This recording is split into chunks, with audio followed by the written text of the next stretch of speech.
अनेकांच्या पोटातील ओठावर येणाऱ्या गोपितांची बिनधास्त मांडणी करणारं बातमीपत्र। लांडगा आला रे आला म्हणणाऱ्या व्यक्तीचा आणि महाविकास आघाडीचा डीएनए समान। दर महिन्याला सरकार पडणार असे म्हणतात।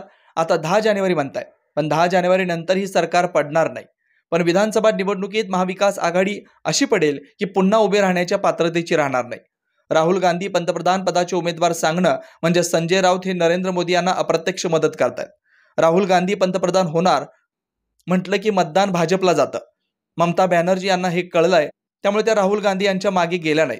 धोका हे त्यांना कळलं असेल, जान बची तो लाखो पाय। मतदारसंघात गडबड झाली तर देशाचं नेतृत्व कसं करणार? त्यामुळे मतदारसंघात थांबण्यासाठी सुप्रिया सुळे यांना खूप शुभेच्छा। आम्ही बारामती लोकसभा जिंकू, त्यावेळी खूप कमी अंतर असेल। राहुल गांधींच्याकडे सर्व गुण आहेत, त्यामुळे पंतप्रधानपदी ते बघा, एक गोष्ट तुम्ही लक्षात घ्या, शेवटी संजय राऊत हे अप्रत्यक्ष माननीय मोदीजींनाच मदत करण्यासाठी ही घोषणा करताय। तुम्ही एक गोष्ट लक्षात घ्या की माननीय मोदीजी आपल्या कर्तृत्वाने, आपल्या विकासाने, आपल्या प्रगतीने, आपल्या भाषणातल्या शब्दांनी जनतेने भाजपला मतदान करावं यासाठी प्रभावित करतात।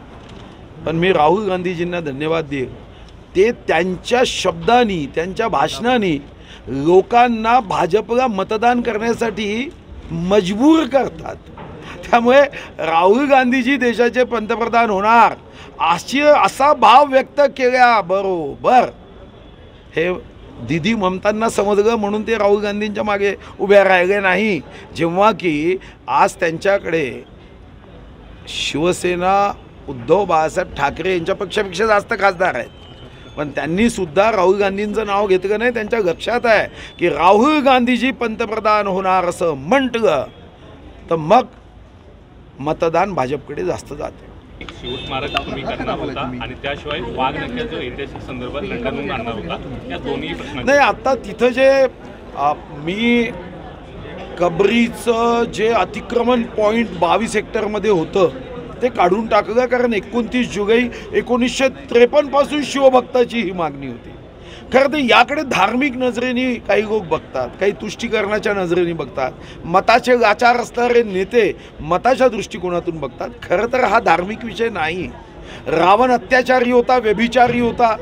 रावणाचं आपण दहन करतो ना, तो हिंदू होता। मग याला आपण धार्मिक दृष्टीने पाहत नाही। जो वाईट असेल, जो अत्याचारी असेल, जो दृष्टबुद्धीचा असेल, जो स्वतःला आलमगीर समजत असेल, जो गाझी समजत असेल, जो अत्याचार करण्याच्या भूमिकेने जेव्हा आमच्या स्वराज्यावर चालून आला, तर तो आमचा आदर्श कसा होऊ शकतो? त्याचं उदात्तीकरण कसं होऊ शकतं?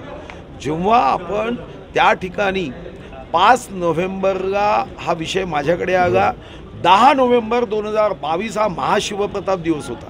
त्याच दिवशी अफझल खानाचा कोतळा हा छत्रपती शिवाजी महाराजांनी वाघनखांनी काढला होता, आणि मग त्याच दिवशी आपण त्यांचं पॉईंट 22 हेक्टरचं जे काही अतिक्रमण त्यांनी दृष्ट विचाराने केलं होतं ते काढून टाकलं। मग तेव्हा मागणी आली की वाघनख आणले पाहिजे। मग मी त्याच्या संदर्भात पाठपुरावा सुरू केला। आता मी लंडनमध्ये जाऊन करार करून आलो। आता काही लोकांचं पोट दुखायला लागलं, त्यांनाही काय भीती वाटली माहीत नाही, आणि त्यांनी या ठिकाणी एक संदिग्धता निर्माण करण्याचं पाप केलं। कधी सांगितलं की ते वाघनख भाड्याने येणार आहे, कधी सांगितलं 2 महिन्यासाठीच येणार आहे।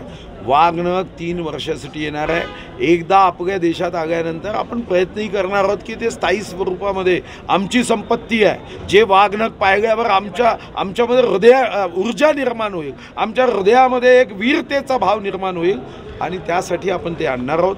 ते आता त्याची ब्रिटन सरकारची त्यांची जी काही प्रोसेस असते ती होत आहे। वाघनख येणार म्हणजे येणारच, यामध्ये कुणीही शंका घेण्याचं काही कारण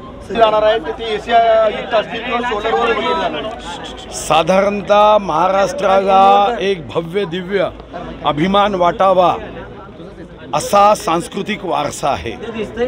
हा वारसा, त्याचं संवर्धन व्हावं, त्याचं संरक्षण व्हावं, आणि तो जनाजनाच्या मनामनापर्यंत पोचावा। आपल्याकडे हौशी नाट्य कलावंत आहे, काही हौशी कलाकार आहेत, पण यांना नाट्यगृह उपलब्ध होत नाही। उपलब्ध झालं तर ते महाग होतं। राज्य सरकारच्या सांस्कृतिक कार्य विभागाचं फक्त आणि फक्त एकच नाट्यगृह आहे, रवींद्र नाट्य मंदिर। त्याचाही नूतनीकरणाचा कार्यक्रम आपण हाती घेतला, काम सुरू झालं आहे। पण यासोबत अमृत महोत्सवी वर्षाच्या निमित्ताने राज्याच्या 36 जिल्ह्यात 75 सिनेनाट्य मंदिर करण्याचा आपण निर्णय केला आणि हे सिनेनाट्य मंदिर करताना यामध्ये काही PPP मॉडेलमध्ये करायचे, पण प्रत्येक सिनेनाट्य मंदिर हे सोलारवर असावं. विजेचा वाढता खर्च हा हौशी कलावंतांना अडचणीचा ठरतो आणि म्हणून माननीय मुख्यमंत्री महोदय आणि आमच्या दोन्ही उपमुख्यमंत्री महोदयांशी चर्चा करून आता पैसे उपलब्ध झाले आहेत. आम्ही काही वायबिलिटी गॅप फंड देऊन काही ठिकाणी PPP मॉडेलमध्ये करू शकतो का. परवाच सर्व राज्यातल्या 36 जिल्हाधिकाऱ्यांसोबत संवाद सेतूच्या माध्यमातून याबद्दल चर्चा झाली. तालुकास्तरीय नाट्यगृह करण्याचा आमचा संकल्प आहे की प्रत्येक जिल्ह्यात कमीत कमी 2 तालुक्यामध्ये मोठ्या नाट्यगृह व्हावीत आणि जी नगरविकास विभाग म्हणजे स्थानिक स्वराज्य संस्थांची 52 नाट्यगृह आहे, जी आमची नाही आहे, पण त्याची दुरावस्था आहे. माननीय मुख्यमंत्री महोदय हे अतिशय धाडसी आणि गतिशीलतेने निर्णय घेतात. माननीय देवेंद्रजी असतील, माननीय अजितदादा पूर्णपणे सहकार्य या निर्णयाला करतात.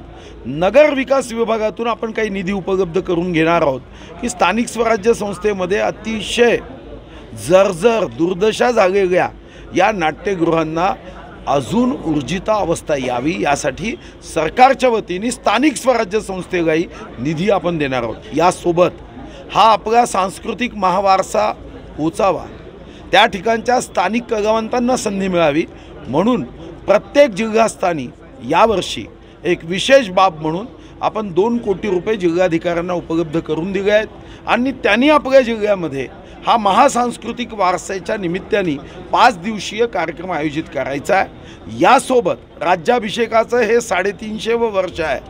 आपण छत्रपती शिवाजी महाराजांच्या जीवनावर महानाट्य नवीन तरुण तरुणी विद्यार्थी विद्यार्थिनींपर्यंत पोचावं. छत्रपती शिवाजी महाराजांचा विचार जो बेशुद्ध व्यक्तीला शुद्धीवर आणतो, ज्यातून आम्हाला ऊर्जा प्राप्त होते, तो विचार जावा. त्या 17व्या शतकामधला हा छत्रपती आमचा आदर्श राजा आहे. 2000 वर्षापूर्वी चाणक्यांनी ज्या राजाचं वर्णन केलं ते महाराष्ट्राचं हे सौभाग्य आहे, हे आमचं सौभाग्य आहे की तो राजा या देशात महाराष्ट्रात जन्म त्यांनी घेतला आणि म्हणून आपण हे महानाट्य सुद्धा करतोय. बेधडक निर्भीड बिनधास्त मांडणी करणारा खबऱ्या लाईव्ह.